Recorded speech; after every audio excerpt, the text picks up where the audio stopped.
ప్రపంచంలో ఏ దేశమైనా ఒక ప్రబల శక్తిగా మారాలంటే ఆ దేశ విదేశీ విధానం అనేది అతి ముఖ్యం. విదేశీ విధానంలో రెండు రకాలు ఉంటాయి, soft power and hard power. Hard power అంటే భయపెట్టించటం, బెదిరించటం, యుద్ధాలు చేయటం, ఇలాంటివన్నీ హార్డ్ పవర్ అన్నమాట.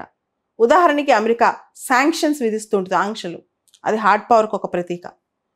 అయితే సాఫ్ట్ పవర్ అంటే డిప్లొమసీ కానీ, లోన్, ఎయిడ్స్ ఇవ్వటం కానీ, దాంతోపాటు కల్చర్ని, సినిమాల్ని, క్లాసికల్ మ్యూజిక్ని ఇలాంటి ప్రమోట్ చేస్తూ people to people contact promote చేస్తూ ఒక దేశానికి ఇంకో దేశానికి సంబంధాలు మెరుగుపరచుకోవడం, ఇదంతా సాఫ్ట్ పవర్లోకి వస్తుంది అనమాట.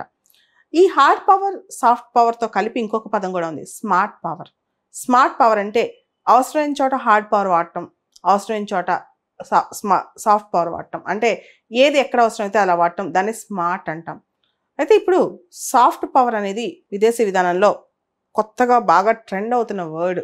ఇంతకుముందు కూడా ఉంది, ఇప్పుడు ఇంకా బాగా ఎక్కువ ట్రెండ్ అవుతుంది.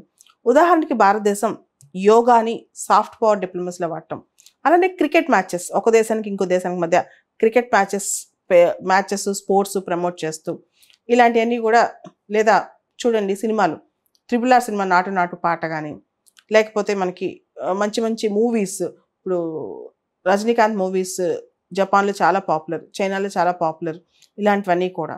సో ఇవన్నిటిని మనం సాఫ్ట్ పవర్ కింద తీసుకొస్తాం అనమాట. అయితే ఈ మధ్య లాస్ట్ 1-2 months నుంచి ఒక ఆర్టికల్ చాలా పేపర్లో ట్రెండ్ అవుతుంది, Buddhism as a soft power tool in India's foreign policy. Buddhism అనేది భారత విదేశీ విధానంలో ఒక సాఫ్ట్ పవర్ టూల్ కాబోతోందా, ఇండియా దానికోసం ట్రై చేస్తుందని.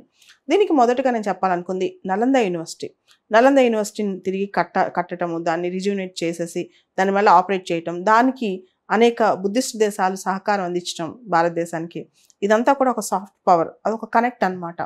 అదేవిధంగా రీసెంట్గా 2 months బ్యాక్ భారతదేశంలో గ్లోబల్ బుద్ధిస్ట్ సమ్మిట్ జరిగింది. అది మన ministry of culture in collaboration with international Buddhist confederation అనమాట, వాళ్ళు చేశారు. సో 2 రోజుల పాటు ఈ సదస్సు జరిగింది. ఇది కూడా బుద్ధిస్ట్ దేశాలతో మనం కనెక్ట్ పెంచుకోవడం అనమాట. హిస్టారికల్గా, కల్చరల్గా మనం చూస్తే మన ఆసియాన్ దేశాలు, మన చుట్టుపక్కల ఉన్న దేశాలు అనమాట, Sri Lanka, Myanmar, Thailand, Cambodia, Vietnam, ఇటువంటి మన చుట్టుపక్కల ఉన్న దేశాలన్నీ కూడా చాలా వరకు బుద్ధిస్ట్ జనాభా గల ఎక్కువ గల దేశాలన్నమాట.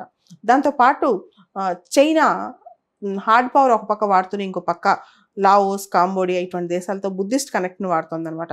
దాన్ని కౌంటర్ చేయడానికి చైనా ప్రాబల్యాన్ని కూడా ఇండియా తన బుద్ధిజంతో తనకున్న కనెక్టివిటీని పెంపొందించుకుంటుంది, బెటర్ చేసుకుంటుంది అని చెప్పొచ్చు. ఇన్ఫ్యాక్ట్ ప్రపంచంలో కీ బుద్ధిస్ట్ సైట్స్, ఎందుకంటే బుద్ధిజం పుట్టింది భారతదేశంలోనే కదా, కీ బుద్ధిస్ట్ సైట్స్ కొన్ని ఉన్నాయి, అవన్నీ కూడా చాలా వరకు భారతదేశంలో ఉన్నాయి. ఉదాహరణకి బోధ్గయ తీసుకోండి, ధర్మశాల తీసుకోండి, మన ఆంధ్రాలో ఉన్న నాగార్జునకొండ తీసుకోండి, ఆంధ్ర తెలంగాణ కలిపి మనం చెప్పుకోవచ్చు, అది సాంచీ స్తూప తీసుకోవచ్చు, అమరావతి, తర్వాత మనం బార్బరా కేవ్స్ తీసుకోండి, ఇలా రకరకాల కుషినగర స్తూప, ఇవన్నీ కూడా భారతదేశంలో ఉన్నాయి. ఇన్నున్నా సరే మనం ఇంకా బుద్ధిజంని ప్రాపర్గా, అంటే మన ఫారెన్ పాలసీలో ఇంకా టూల్గా పొటెన్షియల్ పూర్తి స్థాయిలో వాడుకోలేదని చెప్పాలి. ఇన్ఫ్యాక్ట్ భారతదేశం బుద్ధిస్ట్ సర్క్యూట్స్ అనే కాన్సెప్ట్ కూడా తీసుకొస్తుంది అనమాట, బుద్ధిస్ట్ టూరిస్ట్ సర్క్యూట్స్ అనమాట.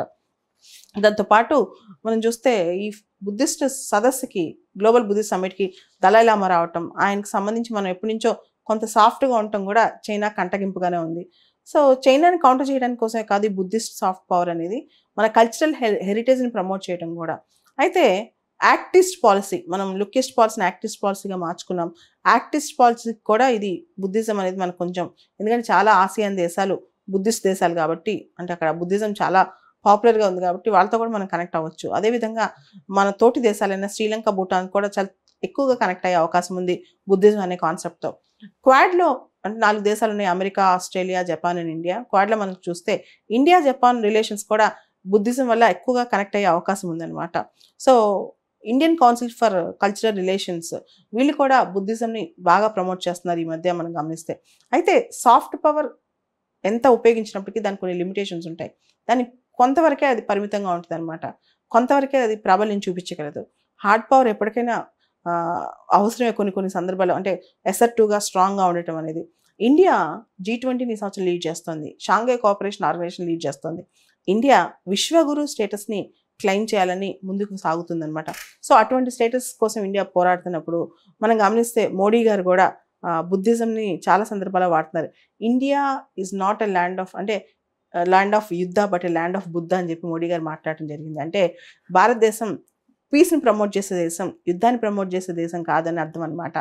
సో ఇటువంటివి కూడా. అండ్ మోడీ గారు ఈ మధ్య ఫారెన్ టూర్స్ వెళ్ళినప్పుడు అక్కడ ఏదైతే బుద్ధిస్ట్ సైట్స్ ఉన్నాయో అక్కడ వాటిని విజిట్ చేయడానికి ఒక పాయింట్గా పెట్టుకుని మరీ విజిట్ చేస్తున్నారు అనమాట.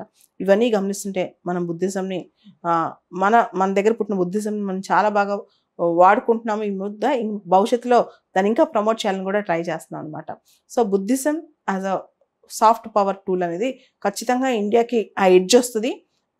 దాదాపు 140 కోట్ల జనాభా ఉన్న మన దేశానికి బుద్ధిజం అనేది చాలా ఇంపార్టెంట్. అంటే బుద్ధిస్ట్ ఫాలోవర్స్ తక్కువ ఉన్నా సరే ఇక్కడ పుట్టి ఇక్కడ ఎవాపరేట్ అయ్యి చాలా దేశాలకు బుద్ధిజం వెళ్ళిపోయినా మనం ఇంకా బుద్ధిజం కనెక్ట్ని మాత్రం మిస్ అవ్వకుండా ఉండాలి.